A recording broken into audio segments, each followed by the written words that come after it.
From Studio D, welcome to Dove Point Bible Study. We're so glad you joined us. And today we're right back in the book of Genesis, chapter 26. And from our last lecture, Sarah, Abraham's wife, had died.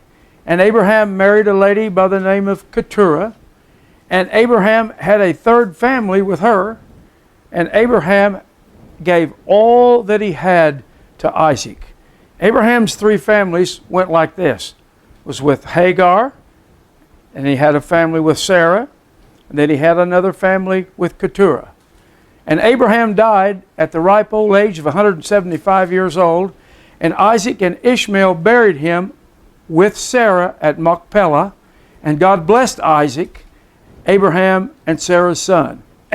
Isaac being the son of promise. So out of all three of those families, it was Abraham and Sarah's family that Isaac came from, and he would be that promised seed. Then Ishmael, Hagar's son, took a wife from Egypt, and they had 12 sons, and these are the 12 princes or dukes of the Arab nations that we have with us today. Then when Isaac was 40 years old, he took a wife named Rebekah, and she was barren for 20 years. And Isaac, with great intensity and fervor, prayed to the Lord, and Rebekah conceived and became pregnant with a set of twins named Jacob and Esau.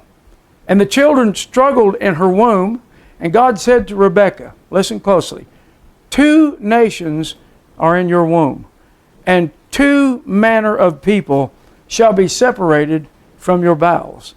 One people shall be stronger than the other people, and the elder shall serve the younger, meaning Esau would always serve Jacob. And this promise has already come to pass. Esau's descendants became the great nation of Russia that we have today, and Jacob, the promised seed, his descendants became the free Christian nations of the world, and the most powerful of all those is the United States of America. And Jacob loved Almighty God, but Esau despised God and his birthright, being the eldest, and sold his birthright to his younger brother Jacob for a bowl of soup. And that brings us up to chapter 26. And there was a famine in the land at this time. And let's see what Isaac does. Chapter 26 and verse 1. And there was a famine in the land, which, by the way, is why Esau was hungry when he went in and sold that birthright, beside the first famine that was in the days of Abraham. And Isaac went to Abimelech, king of the Philistines, unto Gerar. Now, Abimelech is what the Philistines call their king, whoever the king is at the time. In other words, Abimelech is a title, not a proper name. So this is not the same Abimelech that Abraham dealt with back in Genesis chapter 12, when Abraham said to him that Sarah was his sister, okay, and not his wife, and this also is not the same famine. So different Abimelech, different king, different famine, a later famine. Now, verse 2, and the Lord appeared unto him, Isaac, and said, go not down to Egypt, dwell in the land which I shall tell thee of. Verse 3, sojourn in this land, and I will be with thee, and will bless thee, for unto thee and unto thy seed will I give all these countries, and I will perform the oath which I swear unto Abraham thy father. So please notice, okay, that God said, I will take care of you, Isaac. So it doesn't matter if there's a famine in the land, okay? If God says he can take care of you, then he can take care of you, okay? So if you're experiencing a bit of a famine in your life, maybe in finances or whatever, hey, turn to God. He can get you through it. Verse 4, and I will make thy seed multiply as the stars of heaven, and I will give unto thy seed all these countries. And he did. All those European Christian nations, America, Australia, South Africa, New Zealand, on and on and on. And in thy seed shall all the nations, now he's taken in the whole world, and in thy seed shall all the nations of the world be blessed. Why? Because it would be through Christ and his birth, all right, that came down through Abraham's family. And through him, Jesus, all nations of the world would be blessed. So it doesn't matter what race you are or what nation you're from. You might be even you might even be one of Esau's children or one of Ishmael's children. Certainly, God leads and blesses all peoples when they come to Christ. Doesn't matter. Through God's anointed one, Jesus Christ. And these blessings are coming. Verse 5. So why did these blessings come upon Abraham? Look at verse 5. 5 things. Because that Abraham, number 1, obeyed the voice of God. Number 2, kept my charge. Number 3, he kept my commandments. Number 4, he kept my statutes. And number 5, he kept my laws. 5 things he did. And 5 is the number for grace. And no one is perfect, okay? No one. But if you make an honest attempt to keep these things, certainly God is going to bless you. And you can write that down. If you're sincere in heart and you sincerely try, though we stumble and fall at times, that's what repentance is for. Verse 6, and Isaac dwelt in Gerar. Gerar means the lodging place. And Gerar is in the south part of Gaza, same old Gaza that's on the news right now, near, you guessed it, Beersheba. Getting famous now. We've covered Beersheba several times. Verse 7, and the men of the place asked him of his wife. And he said, she's my sister. You ask Isaac. And for he feared to say, she's my wife, lest the men of the place should kill me for Rebekah, because she was fair to look upon. Well, she was a beautiful lady. So here we go again, just like what happened to Abraham. Verse 8, and it came to pass, when he had been there a long time, that Abimelech, king of the Philistines, looked out at a window and saw, and behold, Isaac was sporting with Rebekah, his wife. Now, sporting means he was caressing her, okay? That's what he was doing. Verse 9, and Abimelech called Isaac and said, behold, of a surety, she's your wife. And how saidest thou, she's my sister? And Isaac said unto him, because I said, lest I die for her, okay? And this shows you that Isaac, like Abraham did with Sarah, Isaac trusted Rebekah like Abraham trusted Sarah. Verse 10, and Abimelech said, what is this thou hast done unto us? One of the people might lightly have lain with thy wife, and thou shouldest have brought guiltiness upon us. The king probably remembers what happened in the past with the other Abimelech when Abraham did the same thing and God closed up the wombs of all the ladies and the livestock of Palestine. Remember that? And so he doesn't want that happening. Verse 11, and Abimelech charged all his people, saying, he that toucheth this man or his wife shall surely be put to death, because he didn't want to get on the wrong side of God again. Let's take a L'chaim break, shall we? Are you ready out there? L'chaim to life. Verse 12. Then Isaac sowed in that land, in a time of famine, of course, and received in the same year, get this, 100-fold. And the Lord blessed him. Boy, did he ever. 100-fold in a famine. Wow, talk about blessings, right? And there may be someone listening that would say, well, you know, God never blesses me. Then I would suggest that you go back and read verse 5 again and see how excited God was to see that Abraham obeyed his voice and his laws, and then what happened? And then God blessed him big time. Hey, just simply follow suit and enjoy the blessings. It's not that hard. Verse 13. And the man waxed great, Isaac did. That means everything he did increased greatly. All right? And he grew until it became till he became very great. And I'm thinking that his neighbors may be getting a little jealous of him about this time. Verse 14, for he had possession of flocks, possession of herds, and great store of servants, and the Philistines, here it is, envied him. 15, for all the wells which his father's servants had digged in the days of Abraham, his father, the Philistines had stopped them and filled them with earth. Why? Because without water, man can't live out in this territory, and the Philistines wanted Isaac gone. They were jealous of him. They wanted him out. So they stuffed the wells his dad digged.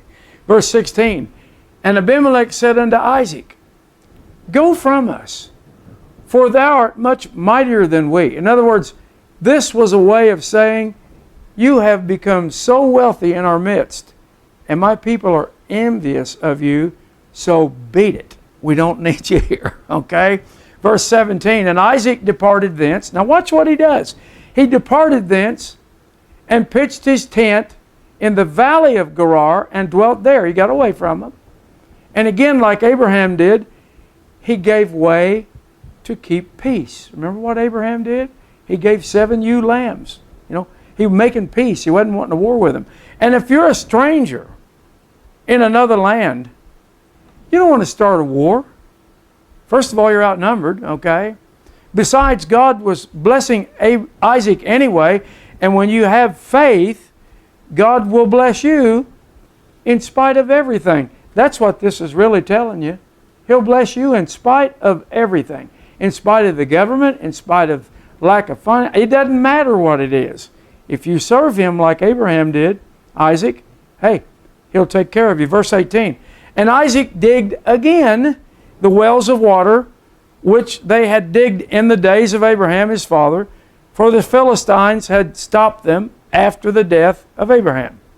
And he called their names by which his father had called them, because he remembered. And this is going to be a repeat of Abraham's covenant right here. And so Isaac knew where those wells were, even though they'd been choked off and covered. 19. And Isaac's servants digged in the valley and found there a well of springing water. Now that springing water is live running water. The best there is. Living water. It's the water of life. 20. And the herdsmen of Gerar did strive with Isaac's herdmen, saying, the water is ours. Okay. And he called the name of the well Esau, because they strove with him. And Esau means contention. So here's Isaac. He goes to one of his father's wells. He digs it all up. He gets the water running. And here comes the Phils, and they want to say, no, that's ours. That's ours. You need to head out. You just need to go on about your business and leave it alone. And what did Isaac do? Watch this. 21. And he removed from thence and digged another well and strove for that also. So he digs another well. Remember, there were 7 of them altogether. And there was strife over that.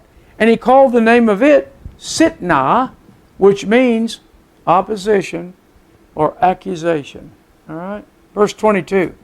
And he removed from thence and digged another well, and for that they strove not. Oh, they didn't fight over this one.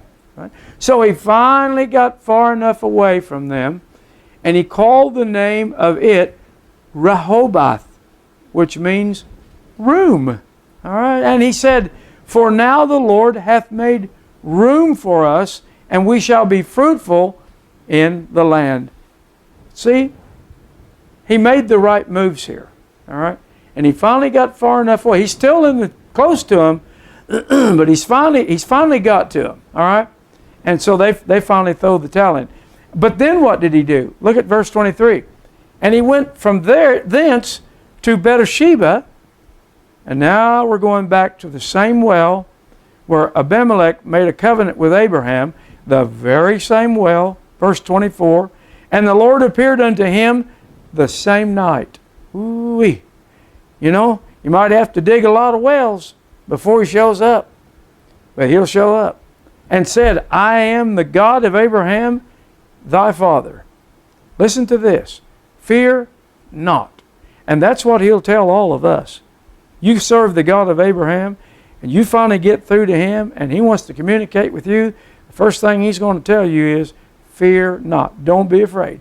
For I am with thee, and will multiply thy seed for my servant Abraham's sake. So what does that tell you? Think about it. It tells you that God always keeps His promises. You can count on it. He gave it to Abraham. Now it's passed down to his son. Philistines tried to take it away from him just like they did Abraham, but it's not working. God's promise is still intact, and you can count on it. And what's the first thing He did? Now watch this. This you need to take note of. He has a victory here. Okay? First thing He did, verse 25, and He builded an altar right there, and called upon the name of the Lord, and pitched his tent there. And there Isaac's servants digged a well. Now learn a lesson here. When God spoke to Isaac and reaffirmed the promise and the covenant and the inheritance of Abraham, then Isaac built a place for God there also, an altar. And he gave God His part in it. This is your space right here, God. I'm putting an altar up. This is where we worship You. And in like manner, if you want God's blessings, then you and your family will always give God that part in your heart and let Him know that you love Him. And when you do, I can tell you right now, those blessings will flow, and they will continue to flow. 26. And Abimelech went to him from Gerar, and Ahuzah, one of his friends, and Phicol, the chief captain of his army. 27. And Isaac said unto them, Wherefore come you to me, seeing you hate me, and have sent me away from you? In other words, come on, dude. What gives? I left you alone. 28. And they said, We saw certainly that the Lord was with thee. Now sometimes when you back down for the right reason, they mistake that for weakness, but it's not always weakness.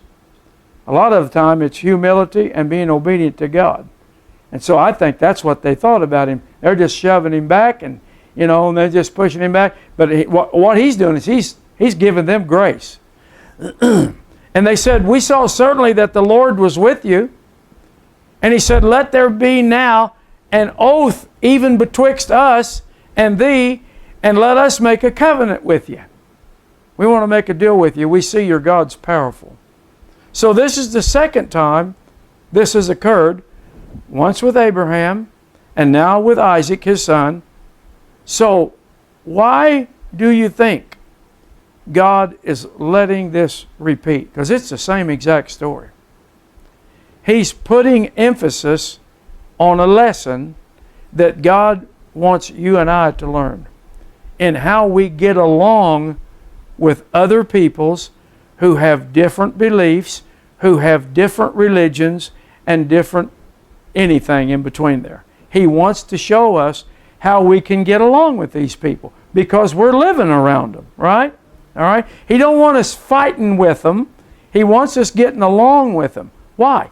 So that they can see God in us, and we can maybe at a certain point get to witness to them. That's what's going on here. 29.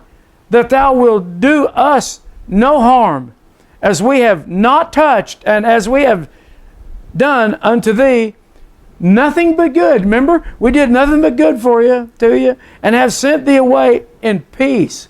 Well, they sent him away, they run him off, but they said we did it in peace. Yea. Thou art now the blessed of the Lord. And I can tell you something right now. It may take a while for your enemies to see the blessing on you. But I tell you what, if you hang in there in a God sort of way, and you follow God's recipe on how to deal with these bullies, I can tell you right now, they'll see the same thing in you, and there'll be a change down the road. And you don't have to be around a person very, very long till you know truly they are blessed of God or not. I can tell you pretty quick. I can meet somebody and it doesn't take me long. Okay? So can you. Verse 30. And he made them a feast, and they did eat and drink. Oh, they're really wanting to get on his good side here. So rather than going to war, Isaac did the wise thing. He did the smart thing. And he moved when they asked him to move. And the results? Isaac is still the blessed one. And now he's getting along with his neighbors. I ask you, how are you going to beat that? I mean, he could have fought him, but he didn't. He went the other way. Verse 31, and they rose up betimes in the morning and sware one to another, and Isaac sent them away, and they departed from him in peace. Hey, they're on opposite sides of the street, right? But now they got peace. And there you have again Beersheba, the well of the oath. And this particular well of living water just keeps coming up all through the Bible. We've run into it a whole bunch of times just in the book of Genesis so far. Both Old and New Testament, though, it's simply amazing. 32, and it came to pass the same day. Imagine that. Now watch. All this comes to pass. And it came to pass the same day, God's timing, that Isaac's servants came. He'd already passed the test. The enemies had already left. They got a covenant with them. They're good with one another. And it came to pass the same day, Isaac's servants came and told him concerning the well which they had digged, and said unto him, we have found water. How about that? And of course, this is the same well that Christ would encounter the Samaritan woman some 1,800 years later, okay, after this happens in verse 32. Same place. There's nothing new under the sun. Verse 33. And he called it Sheba. And Sheba means 7. Okay, so the well of the sevenfold oath. Therefore the name of the city is Beersheba unto this day, and this well is in use even to this very day. And I think that shows us this. I think that well is there and still running today because it shows us this lesson if we will learn it. Okay? If we will learn it. And now the subject changes here. All right? And we are going to take a look at old Esau, the eldest twin of Isaac and Rebekah. And now Isaac and Rebekah's two twin boys, Jacob and Esau, now they're grown men. Okay, so they went from the womb, they were babies. Now they're grown men in verse 34. And Esau was 40 years old when he took a wife named Judith, the daughter of Beeri the Hittite. Now, right here, Hittites are Canaanites, okay? Remember, Daddy said, you don't marry any daughters of the Canaanites at all, period. That's why I'm sending you back to my brother's family so you can find wives, because we've got to keep this seed right down till the baby is born in Bethlehem, right? But not, oh no, not Esau. He don't listen good. Esau was 40 years old when he took a wife, Judith, the daughter of Beeri the Hittite, and Basmath, the daughter of Elon the Hittite. So he didn't marry just one Canaanite woman. He married 2 of them. Double trouble. And these women are of the daughters of Canaan, which Abraham's descendants were not to wed. So Esau didn't just marry one woman outside the family. He married 2 of them. And how does this news hit mom and dad? Verse 35. Which were a grief of mind unto Isaac and to Rebekah. Yeah. The boy don't listen. He don't listen. Old Esau, who despised his birthright, and God hated him for that because he despised God's love and his blessings when he dumped the birthright, and he would always try to drive God away from him. His whole life, Esau would. And in the 27th chapter, you will learn more about this, and it will bring an understanding of prophecy that you and I are living in today, prophecy that lies yet in our future from these two nations, Russia and the United States, that stem from those two brothers, Jacob and Esau. God's showing us where the whole thing started. Chapter 27 and verse 1. And it came to pass that when Isaac was old and his eyes were dim, so that he could not see, he called Esau his eldest son and said unto him, Behold, I am here. And he said, Behold, now I am old, I know not the day of my death. So he doesn't know the day he's going to die, but he knows it's getting close. And he calls his oldest son in to talk to him. Verse 3. Now therefore take, I pray thee, thy weapons, thy quiver, and thy bow. Remember, Esau was a big hunter, okay? And go out to the field and take me some venison. Shoot me a deer. And here Isaac is still letting his appetite lead his flesh, okay? Seemingly more than the Spirit leads him, which is what he should have been thinking about on his deathbed, but he wasn't. He was thinking about his stomach.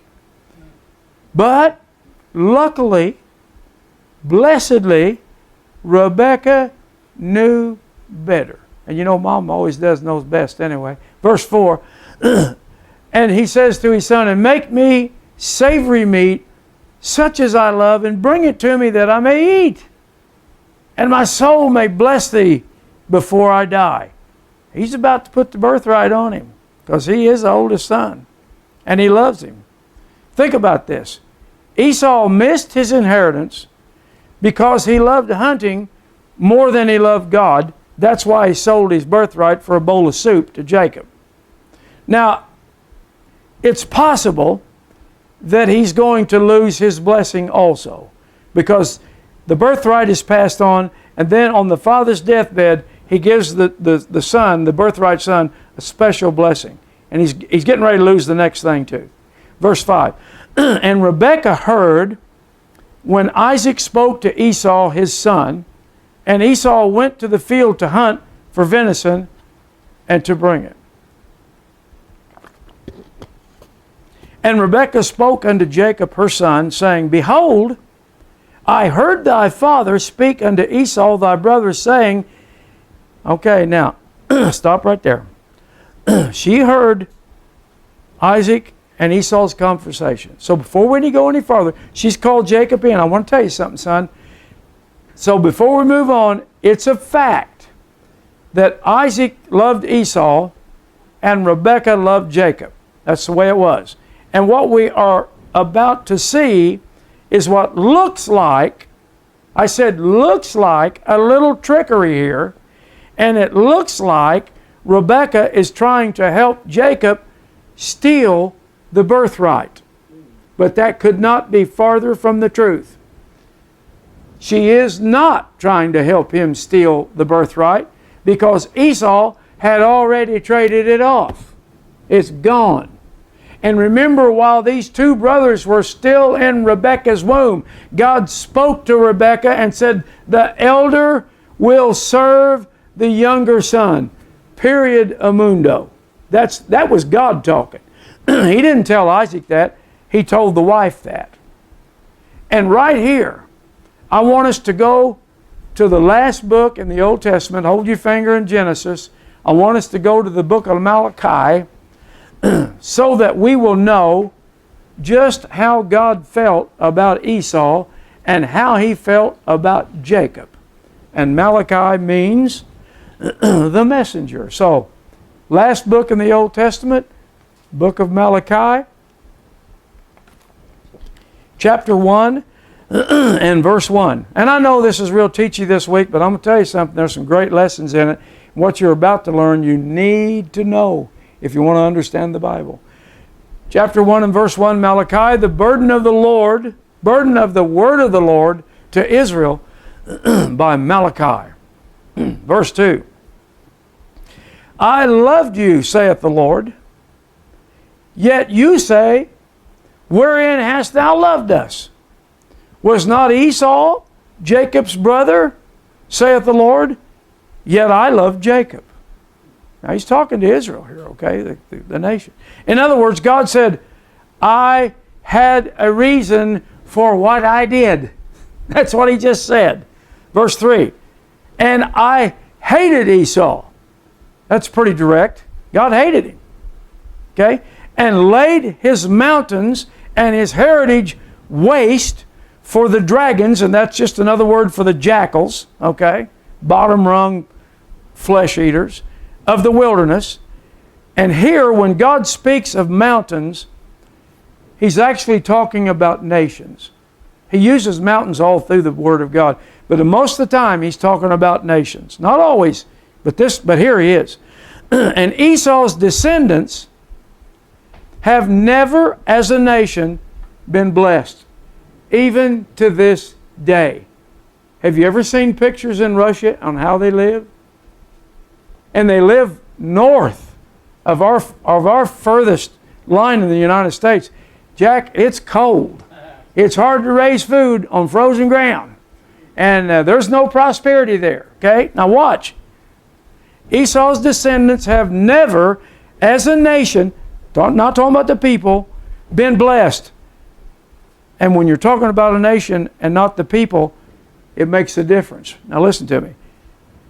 As a nation, as a government, they tried to drive God out from amongst them. I grew up a child of the 50s and a teenager of the 60s.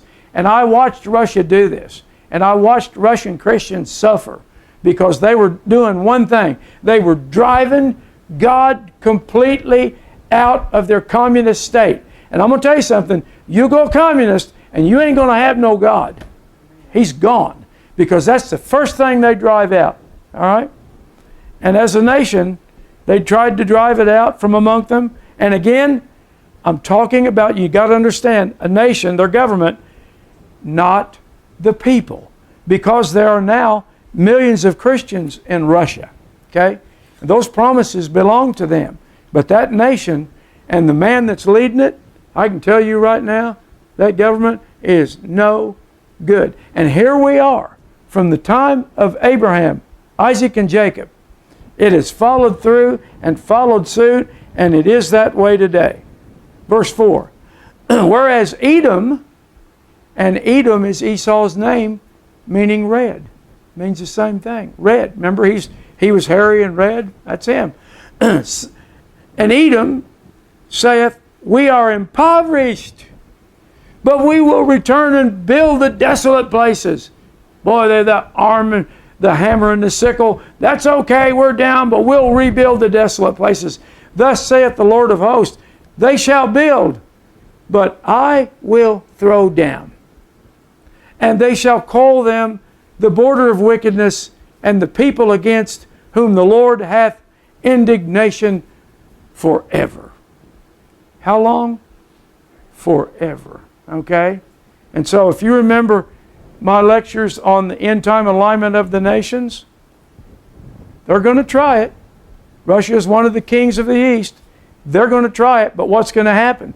When they send their missiles and their planes and their bombs right over here, it's only 90 miles from right there as it is to Alaska, and they send them down over the North Country. The prophet Ezekiel said God is going to send hailstones as big as 180 pounds and knock every one of them out of the sky, and they're going to fall in this section of North America and Canada and around Montana where it's desolate, and they're going to they're going to bury them right there. That's what's going to happen. God's taking them out. Okay? This is what he's talking about. And if you haven't listened to the end time alignment of the nations, go back and pick it up. It will change your life. You will understand what's going to happen. And the reason we went to Malachi is because many look upon Rebekah and Jacob as being connivers. I've heard this preached. Oh, Jacob, he was crooked. That Rebekah, they connived, they twisted things around. But this is the reason I went there. God said, I hated Esau. Okay? So they think they're connivers who stole the birthright, but the Word of God will tell you otherwise. Okay? This whole thing came down, I think you can see it, exactly as God planned it. No ifs, ands, or buts about it. It was exactly how He planned it. God told Rebekah how it would be while those two sons were still in her womb.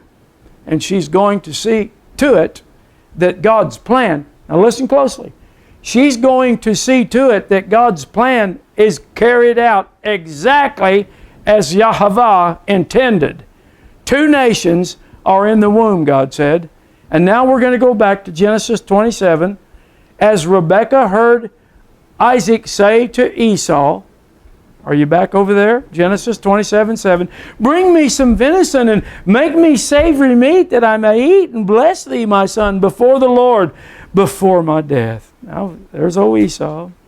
Verse 8.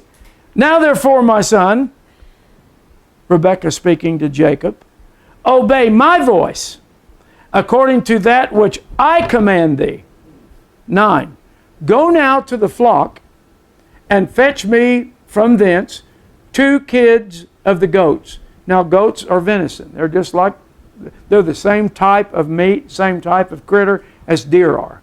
And I will make them savory meat for my father, such as he loveth. So Rebekah is cooking it up, stirring it up right here in the kitchen. She's getting the meal ready. And verse 10, and thou shalt bring it to thy father, that he may eat, and that he may bless thee before his death. Now she's talking to Jacob. She ain't talking to Esau. That he may bless thee before his death. You see, she knows, okay, that the blessing rightfully goes to Jacob. All right? She knows this. Verse 11. And Jacob said to Rebekah, his mama, behold, Esau my brother is a hairy man, and I'm a smooth man.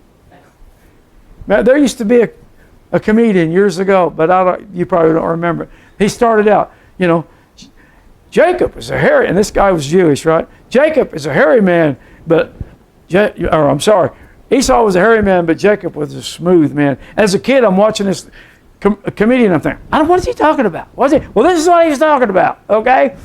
So I was grown before I figured it out.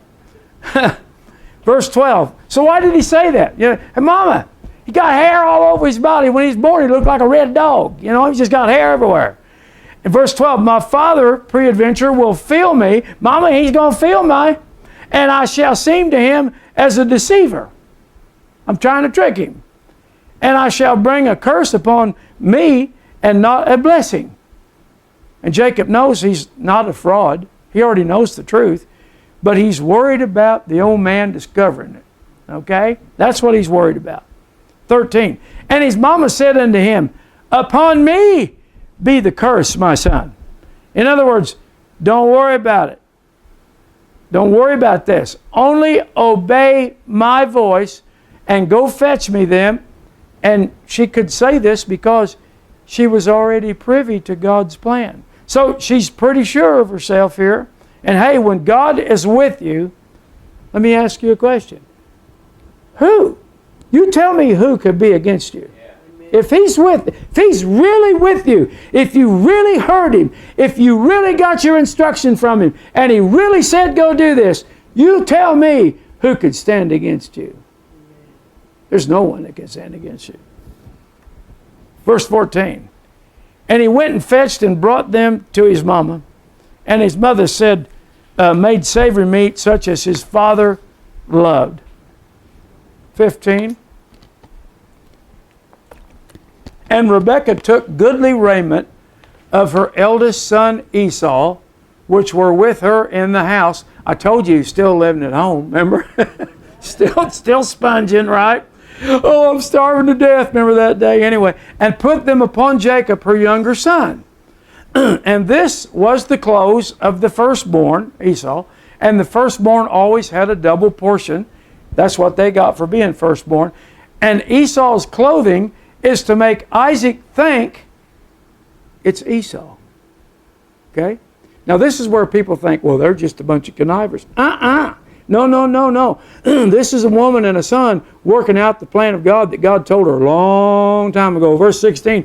And she put the skins of the kids of the goats upon her hands, upon his hands, and upon the smooth of his neck, And she put the goat skins wherever she thought the old man might touch him. Okay, she knows all about where he's going to touch, thinking it was the hairy arm of old Esau. 17.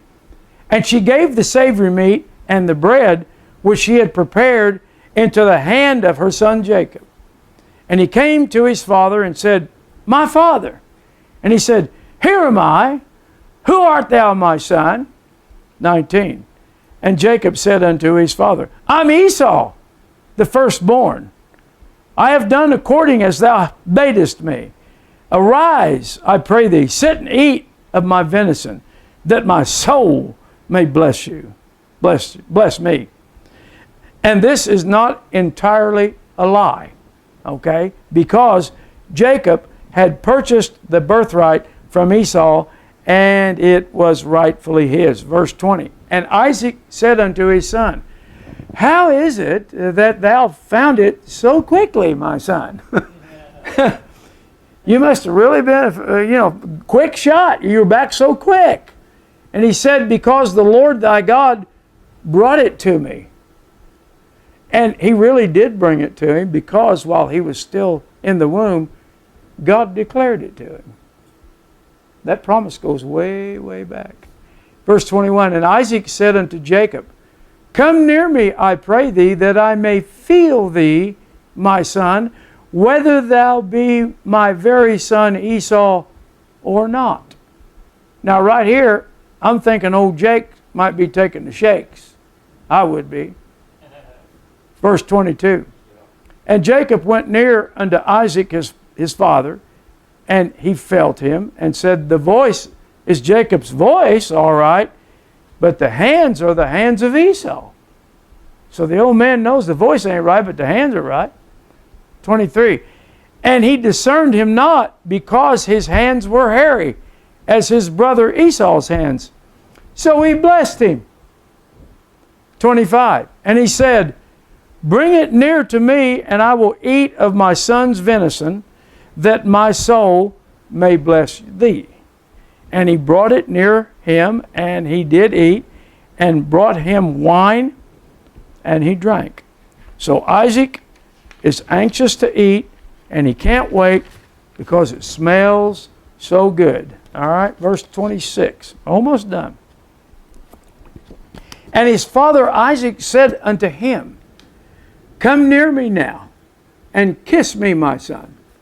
That was, what they did in the Middle Eastern times like that. That was a greeting. 27, And he came near and kissed him, and he smelled the smell of his raiment, smelled old Esau's clothes that he had on, and blessed him, and said, See, the smell of my son is as the smell of a field, which the Lord hath blessed. So, Rebekah is a very sharp woman, and she knows how powerful the senses of the flesh are, the smell, the touch, the voice. And she knows that when a person gets all wrapped up in the flesh, they lose their discernment, and they can be easily tricked. And that's what happened. And then Isaac said to Jacob, verse 28, Therefore God give thee, oh boy, here it comes. Here comes the birthright. The dew of the heaven, and the fatness of the earth, and plenty of corn and wine. And now here comes the blessing from the Father, the last one. 29, Let people serve thee. Are you listening to me? Now he's speaking to the whole world. Let people serve thee, and nations bow down to thee. Be Lord over my brethren, and let my mother's son bow down to thee. That means Esau. Cursed be everyone that curses you, and blessed be he that blesses you. Whew, right there it was. There was the birthright and the blessing, and now it's laid plainly on Jacob. And it wasn't conniving. It was a woman that helped God fulfill prophecy. And I told you this in the last lecture, I think I did, that whenever God uses you to help Him fulfill a prophecy, listen, He will always bless you. He will always take you through that, and it will always be right.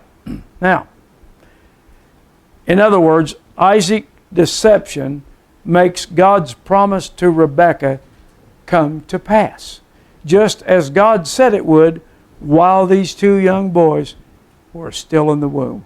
Now I got to stop right there, and I realize that was real teachy, but if you understand what just happened and how it happened, then this is going to make all kinds of sense when we get to prophecy through the nations. Okay, you're going to know right where it all happened. So, and we'll find out about that, some of that next week. And so that finishes that lecture. I hope you enjoyed it. And now I would like to thank the 4 families from Missouri and Oklahoma that sent me a very cool birthday card. And yes, I did have a Shazam kind of birthday. I really did. And I want to thank you guys. And I'll see you at Fall Fellowship. Okay? Also, a big thank you to Dave from Patriot, Ohio. I thank you for your letter. It was very encouraging, and I thank you for your prayers and your contribution. And another thank you goes out to Charles and Caroline from Tahlequah, Oklahoma. Thank you guys for your letter, your contribution. And we're sending you the study notes you requested on the Psalms 83 Alliance. And now a big shout out to Darlene from Elkhart, Indiana. I thank you for your letter. It was very informative.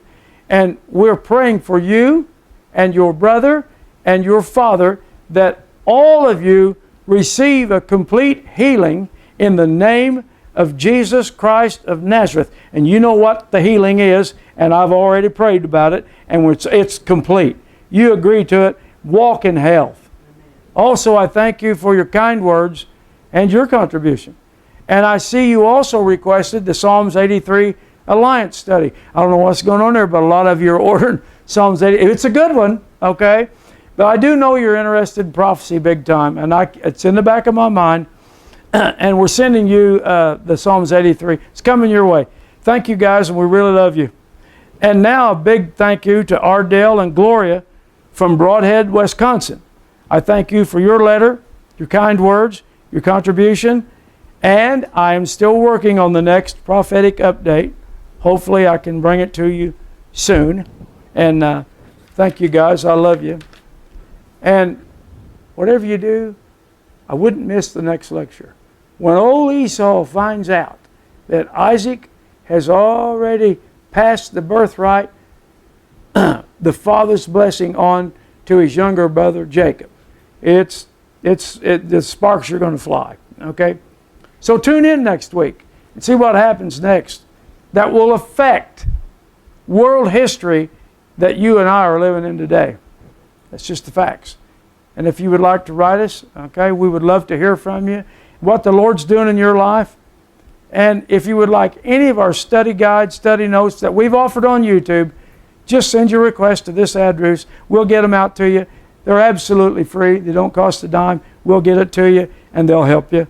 And tell a friend about Dove Point. If you're enjoying it, tell a friend. You're the only means of advertisement that we have. We don't advertise, okay? So if people find out about this by word of mouth. Of course, nowadays that's probably Facebook.